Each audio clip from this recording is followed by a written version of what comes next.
என்ன brought up இதெல்லாம் hello மக்களே, welcome back to our channel. Bigg Boss season 9 unseen promo ஒன்று release பண்ணிருக்காங்க ஹாட் ஸ்டார்ல. அதாவது விஜய் சேதுபதி சார் கண்ணுக்கு முன்னாடியே துஷாரும் கமருதீனும் அடிச்சுக்கிட்டு போறானுங்க. இது என்ன மாதிரியான சபை நாகரிகம்னே தெரியல. ஒரு ஸ்டேஜ்ல நிக்கிறீங்க, அந்த ஸ்டேஜ்ல அடிச்சுக்கிறீங்க, விஜய் சேதுபதி சார் நிக்கிறாரு, அதை பார்த்துட்டும் நீங்க அந்த சண்டை தான் பெருசுன்னு போட்டுட்டு இருக்கீங்கன்னா அப்போ உங்களெல்லாம் என்ன சொல்றது எனக்கு புரியவே இல்லை. இதை விஜய் சேதுபதி சார் அங்க அட்ரஸ் பண்ண மாதிரியே தெரியல. அவர் என்ன சொல்றாருன்னா, இதே பாத்துக்கோங்க மக்களே, இதே மாதிரியே பண்ணிட்டு இருந்தாங்கன்னா நீங்க வெளியே அமைச்சிருங்க, அவங்க எல்லாம் ஓட்டு போடாதீங்க அப்படின்றீங்க. நேத்து நீங்க தானே சார் சொன்னீங்க எங்களுக்குன்னு ஒரு தைரியம் இருக்கு, அந்த தைரியத்தை காமிக்க வைக்காதீங்கன்ட்டு. அப்ப நீங்க என்ன சார் பண்ணிட்டு இருக்கீங்க? உங்க கண்ணுக்கு முன்னாடி அச்சிக்க போறானுங்க, அப்பயே எதுவுமே கேட்கல. அப்ப நீங்க எப்படி இந்த ஒரு வாரம் ஃபுல்லா எதனா சண்டை போட்டா மட்டும் வீக்கெண்ட்ல வந்து கேட்பீங்க, நாங்க நம்ப முடியும் அப்படின்ற மாதிரி தான் இருக்கு இந்த ப்ரோமோவை பார்த்தா. விஜய் சேதுபதி சார் சைலண்டா நின்றுட்டு இருக்காரு. அங்க என்ன ஒரு மேட்டர் நடக்குதுன்னா, விஜய் சேதுபதி சார் பிரேக் விட்டு போயிருக்காரு. அப்போ வந்து கமருதீன் வந்து நம்ம கனியவர்கள்கிட்ட வந்து ஏதோ சொல்லிட்டு இருக்காரு. அப்போ வந்து அவர் ஒரு வார்த்தை விட்டுறாரு, நம்ம வந்து இவனுக்கு என்னதான் வளர்ப்புனே தெரியல, எந்த மாதிரி இவனை வளர்த்துருக்காங்கன்னே தெரியலன்ற மாதிரி ஒரு வார்த்தை. ஓகேவா? அந்த வார்த்தையை வந்து நம்ம துஷார் கேட்ட உடனே, நீ யாரு என்ன கேட்கறதுக்கு, என்னோட வளர்ப்பு எப்படி, நீ எப்படி அதை பத்தி பேச முடியும்னு சொல்லிட்டு கோவம் வருது.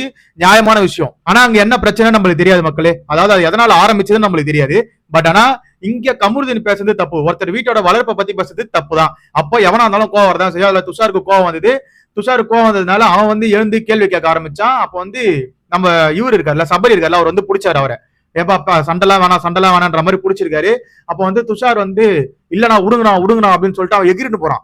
அடிக்கிறதுக்கு தான் எகிரின்னு போறான். லிட்டரலா பார்த்தா அது அடிக்கிறதுக்கு எகிரின்னு போனதுதான். ஓகேவா? அப்போ வந்து கமருதீன் என்ன சொல்றாருன்னா, இல்ல நீங்க விடுங்க, அவர் ஏதோ விடுங்க, என்ன பண்றாருன்னு பாக்கலாம். அவர் ஹீரோ இல்ல, கமருதீன் ஹீரோ. அவர் என்ன சொல்றாருன்னா, விடுங்க, அவர் என்ன பண்றாருன்னு பார்த்தலாம், ஓகேவா அப்படின்னு சொல்லிட்டு எல்லாரையும் கையை விட சொல்றாரு. அவன் என்ன பண்றான்னு பாக்குறேன் நானும் அப்படின்ற மாதிரி தான் இருக்காது. அப்போ நம்ம விஜய் சேதுபதி சார் டைரக்டா உள்ள என்ட்ரி கொடுக்குறாப்புல. அப்படியே வந்து ஸ்கிரீன் ஓப்பன் ஆகுது. அப்ப அதை பார்த்துட்டு சபரி வந்து கத்துறாரு, வந்துட்டாரா அண்ணன் போங்கடா அப்படின்ற மாதிரி சபரி சொல்றாரு. ஓகேவா? சபரி அதை காமிச்ச உடனே கூட இவங்க ரெண்டு பேரும் வந்து மோதிக்கிறத நிறுத்தாம கொஞ்ச நேரம் கழிச்சுதான் வந்து ஸ்டாப் பண்றாங்க. அப்ப சபரியை பார்த்தோன்னே விஜய் சேதுபதி சார், என்ன இதெல்லாம், என்ன ஒரு சபைக்கு மரியாதையே கொடுக்க மாட்டேங்கிறீங்களேன்ற மாதிரி அவங்கள வந்து ஒரு கை காமிச்சாப்ல அங்க பார்க்க முடிஞ்சது. பட் ஆனா அவரால் எதுவுமே கேட்க முடியல. அதுதான் main matter. Vijay Sethupathi sir ஏன் இப்படி இருக்காருன்னு தெரியல. இதே இடத்துல கமல் சாரா இருந்தாருன்னா கிழிச்சு தொங்க விட்டுருப்பாப்ல. அதே மாதிரி இவர் பண்ணிருக்கணும், இவர் பண்ணல. ஓகேவா? அது மட்டும் இல்ல, இவர் முன்னாடியே அடிச்சுக்க போறானுங்க. விஜய் சேதுபதி சார் ஒரு மரியாதையே கிடையாது இந்த ஷோல. விஜய் சேதுபதி சார் எனக்கு தெரிஞ்சு நீங்க வாக் அவுட் பண்ணிடுங்க சார் அப்படின்ற மாதிரி தான் இருக்கு. ஏன்னா உங்களுக்கு எவன மரியாதை கொடுக்க மாட்டேறான், அதான் உண்மை. இங்க இந்த இடத்துல கமல் சார் இருந்தா சீனே வேற மக்களே. இவ்வளவு தூரம்லாம் வந்து அவனே விட்டே இருக்க மாட்டாரு, சொறி எடுத்துட்டு இருப்பாரு, கிழிச்சு தொங்க விட்டுருப்பாப்ல கமல் சார்லாம். ஆனா விஜேஎஸ்க்கு ஓஸ் பண்ண வரல, அது வந்து ஒத்துக்கணும். ஏன்னா அவங்க முன்னாடி ஒருத்த அச்சிக்கிறான், நீங்க வந்து மக்கள் கிட்ட கேட்டுட்டீங்க, மக்களே பாத்துக்கோங்க, இதுக்கப்புறம் அவனை ஓட்டு போடாதீங்க அப்படின்றீங்க, டிவி சேனலை மாத்திக்கோங்க, இப்படி எல்லாம் பண்ணாங்கன்னா பாக்காதீங்கன்றீங்க. இதுக்கு நாங்க எதுக்கு பார்க்கணும்?